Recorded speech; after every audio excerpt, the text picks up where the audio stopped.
Sa pusong sugatan at sa damdaming nalilito, sa pag-ibig na minsan ay totoo, minsay magulo. Narito ang isang tahanan ng kwento at payo. Welcome to Azumi TV, kung saan ang bawat sakit may yakap na salita at ang bawat luha may pag-asang kasama. Love Talks. Magandang araw, Azumi Fam. Ang kwento natin ngayon ay tungkol sa isang pag-ibig na akala mo pang forever. Pero may nakatagong katotohanan. Ang sender natin ay gagamitin natin sa pangalang Rika, 31 years old, at ito ang kanyang kwento.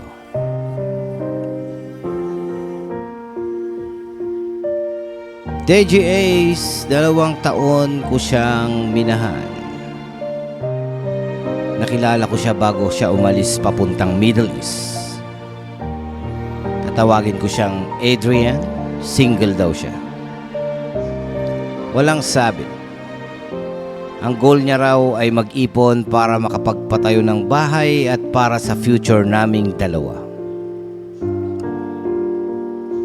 Nung una, sobrang effort niya. Good morning messages, video calls, padala ng maliit na gifts kapag may extra siya. Pinakilala niya ako sa pamilya niya dito sa Pilipinas. Lahat sila mababahit sa akin. Plano na sana naming magpakasal pag uwi niya. Hanggang sa isang araw may nag-message sa akin sa Facebook.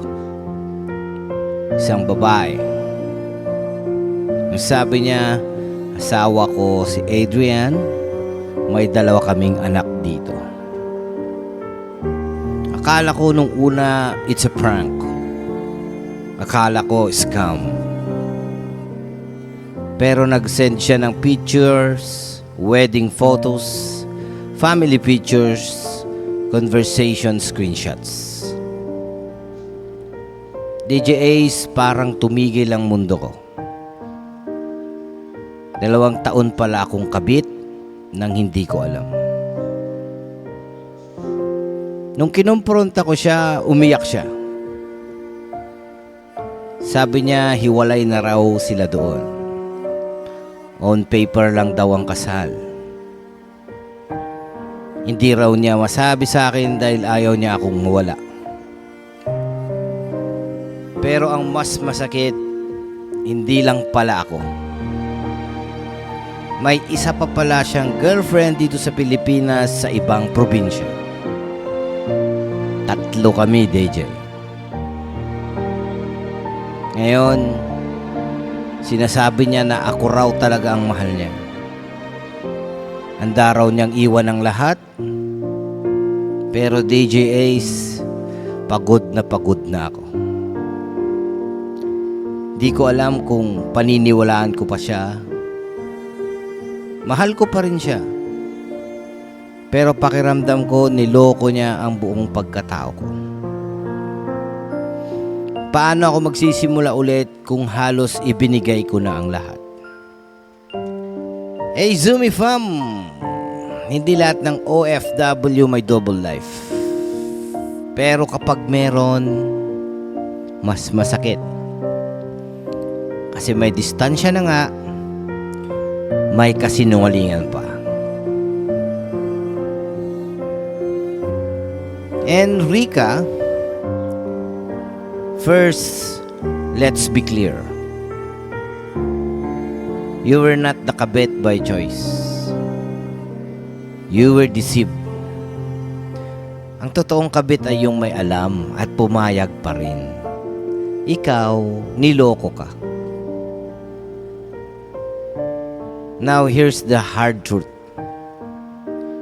If he lied for you 2 years, built a whole fake future, and managed multiple relationships at the same time, That's not a mistake.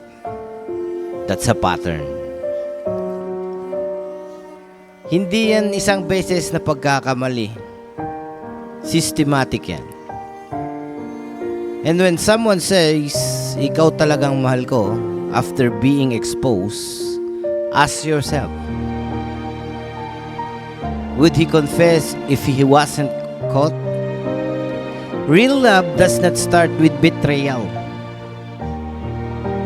And trust, once broken at that level, it's very hard to rebuild.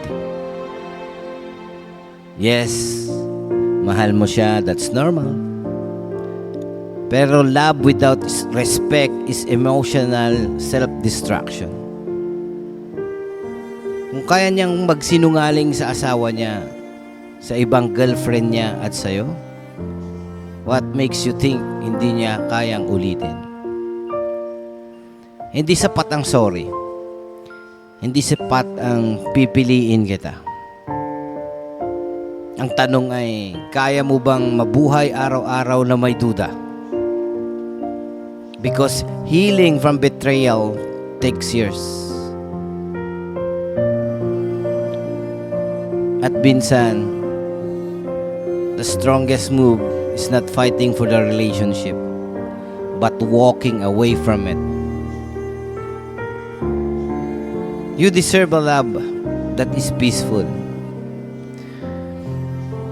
Hindi yung kailangan mo pang mag-investigate. Hindi yung kailangan mong patunayan na ikaw ang legit. You are not second option. You are not emotional backup. You are worth a clean, honest love. May kasabihan nga tayo eh.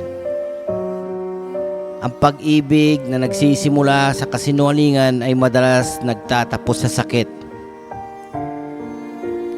Kapag niloko ka ng buong plano, hindi yun pagkakamali. Yun ay pagpili, kaya piliin mo rin ang sarili mo. At bago tayo magtapos, Izumi Fam, lahat ng advice dito sa Izumi TV ay options lamang. Pwede mong sundin, pwede mong hindi sundin. And at the end of the day, ikaw pa rin ang pipili, ikaw ang mabubuhay sa consequences. Kami ay nagbibigay lang ng perspective. Kung kayong nasa sitwasyon ni Rica, bibigyan nyo pa ba ng chance? Comment down below. Don't forget to subscribe at pindutin ang bell all para sa mas marami pang kwento at real talk sessions. I-send ang inyong mga kwento sa Izumi TV Facebook page. Nasa link ang description. Thank you so much for listening and God bless.